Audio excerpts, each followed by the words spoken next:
Now, without going into like the effects that I would apply, you know, all of that kind of stuff, one thing that I would like initially want to do, like with something like this, is I've kind of captured the feel of, you know, like old school lo-fi ish. Um, and I kind of want to make it feel like it works a little bit more in a modern context. So what I'm going to do is I'm going to go in and I'm going to add a layer on my kick, right? And I'm going to do this with a sample. So I could obviously use a Logic sample and all of this kind of stuff. But what I'm going to do is I'm just going to jump straight to Splice and just grab a sample from there. So Splice is usually loaded. There it is. There you go. All right, cool. So um, I've downloaded a pack ages ago, and this is going to be. Oh, no, in fact, you know what? I'll take thick drums. Very interesting artwork there. And I will just take a kick from this kicks. There we go.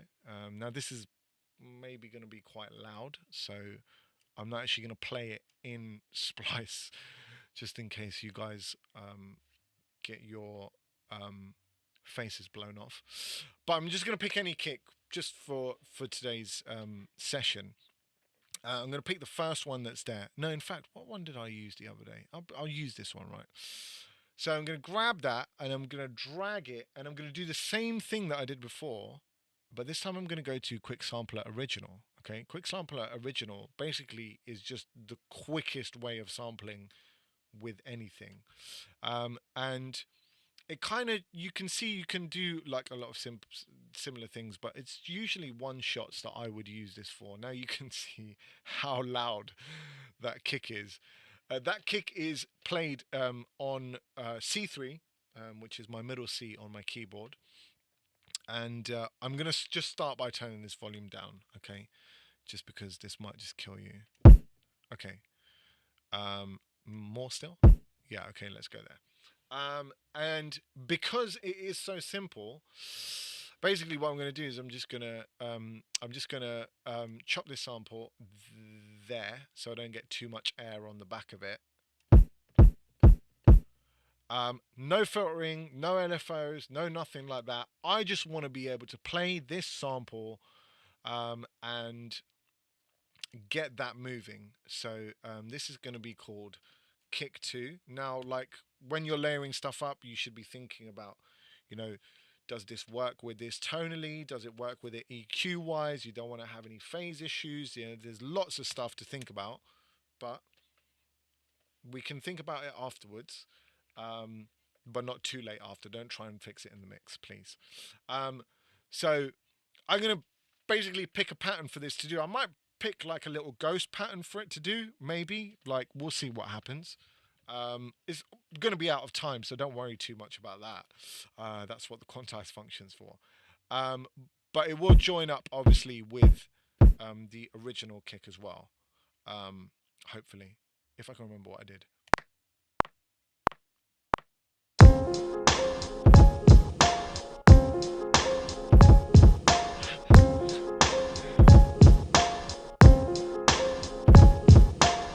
Okay, so yeah, it could have been better. I know that for sure. It's all right. I usually do this like 10 times when no one's watching. So, um,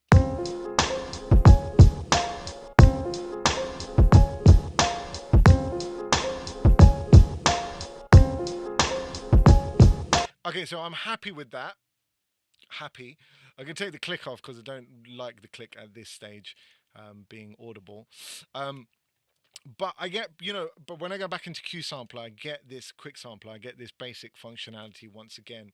And I'm obviously in this one shot kind of mode um, where I just feel like, you know, those two kicks aren't at this point, they're not really gelling, right? So what I'm going to do here is I'm going to try and pitch this kick down a little bit just so I can get a bit more tone out of it, hopefully.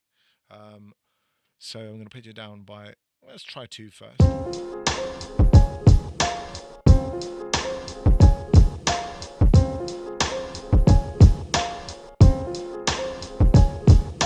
And that's fine by me. I'm going to take the polyphony to one as well and see if I can choke the other kick as well. Yeah. So that's a lot tighter, and I'm happy with that. And I can, if I want to, if I'm like, you know what, I want to go back to this kick, which is there, not there. That's the piano. I should rename that. So piano loop. Well, piano. We'll just call it piano. It's not loop, technically. Um, I can go back up here, go to Q sampler, and you can see, I can see, you know, the more advanced version of it, if you were. And I can just pitch this up a little bit to kind of separate that gap between those two kicks.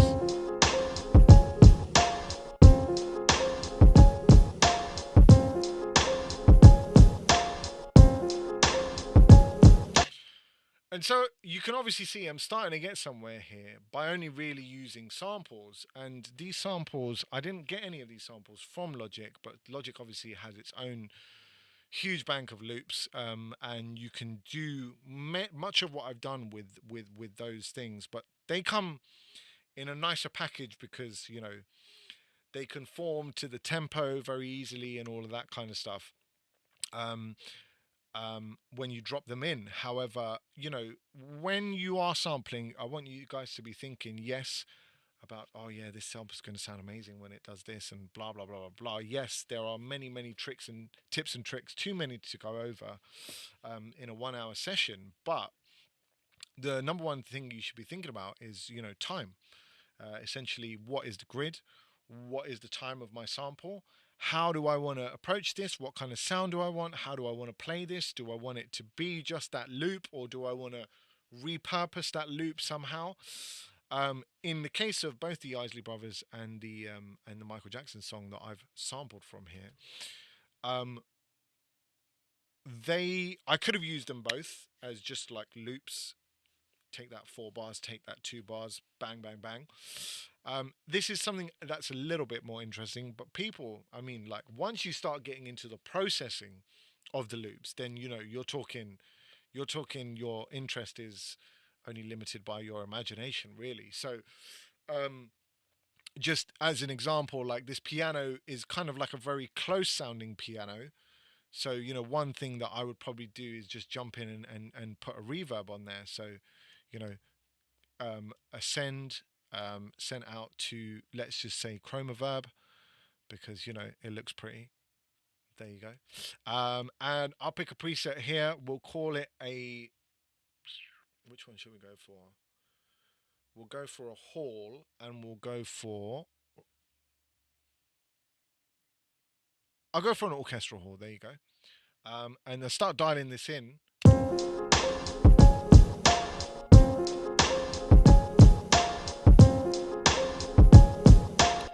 And obviously on the chorus, on the piano sound itself, if I just solo that, I could just put something like some nice little chorus. I'm using Logic plugins here as much as I can, because not everyone has the same plugins. So chorus is in modulation.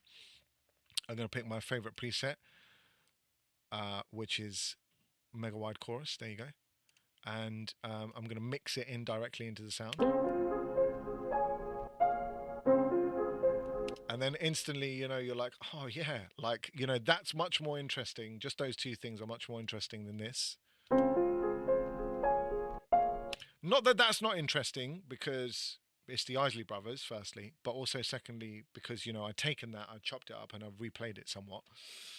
But adding those two kind of adds a new flavor to it, a new dimension. So the chorus and the reverb.